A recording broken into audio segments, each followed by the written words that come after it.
ఇక వక్ఫ్ చట్టంపై సుప్రీంకోర్టు విచారణ చేపట్టింది. వక్ఫ్ బిల్లుకు వ్యతిరేకంగా దాఖలైన 73 పిటిషన్లను విచారించింది. జస్టిస్ సంజీవ్ ఖన్నా నేతృత్వంలో ఈ విచారణ జరిగింది. అయితే సుప్రీం ధర్మాసనం వాదనలు ప్రతివాదనలు వినింది. ఈ నేపథ్యంలోనే వక్ఫ్ బిల్లుపై వివరణ ఇచ్చేందుకు కేంద్రం వారం గడువు కోరింది. అయితే దీనికి సుప్రీంకోర్టు అంగీకారం తెలిపింది.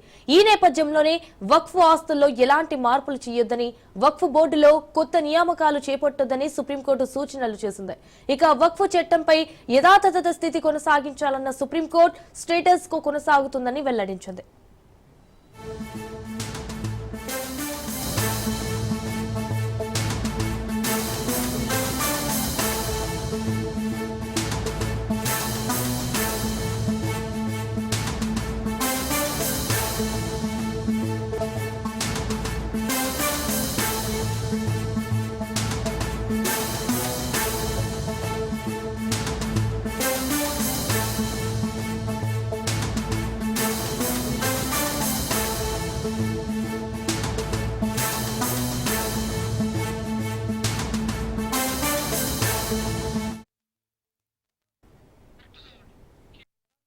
వక్ఫ్ చట్టంపై సుప్రీంకోర్టు విచారణ చేపట్టింది. వక్ఫ్ బిల్లుకు వ్యతిరేకంగా దాఖలైన 73 పిటిషన్లను విచారించింది. ఇటు జస్టిస్ సంజీవ్ ఖన్నా నేతృత్వంలో ఈ విచారణ జరిగింది. అయితే సుప్రీం ధర్మాసనం వాదనలు ప్రతివాదనలు వినింది.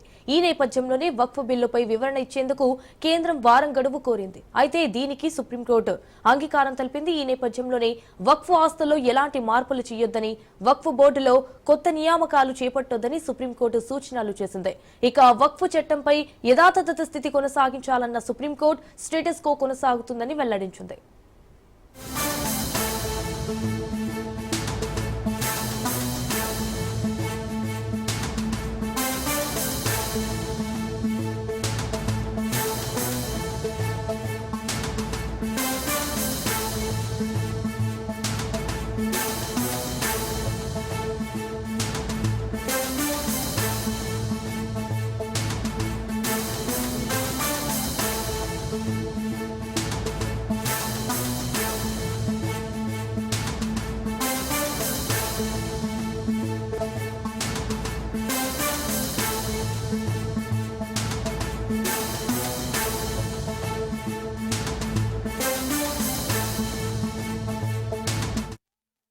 ఇక వక్ఫ్ సవరణ చట్టంపై ఇవాళ సుప్రీంకోర్టులో విచారణ జరిగింది.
ఇక వక్ఫ్ చట్టంపై సుప్రీంకోర్టు విచారణ చేపట్టింది. వక్ఫ్ బిల్లుకు వ్యతిరేకంగా దాఖలైన 73 పిటిషన్లను విచారించింది.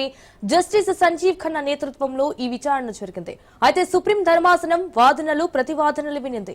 ఈ నేపథ్యంలోనే వక్ఫ్ బిల్లుపై వివరణ ఇచ్చేందుకు కేంద్రం వారం గడువు కోరింది. అయితే దీనికి సుప్రీంకోర్టు అంగీకారం తెలిపింది.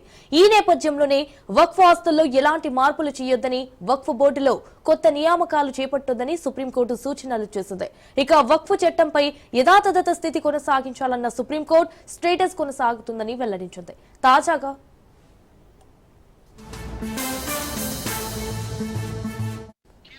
రైట్ ఇక ఇదే విషయానికి సంబంధించి మరిన్ని డీటెయిల్స్ మా బ్యూరో చీఫ్ పవన్ ఫోన్ ద్వారా అందిస్తారు.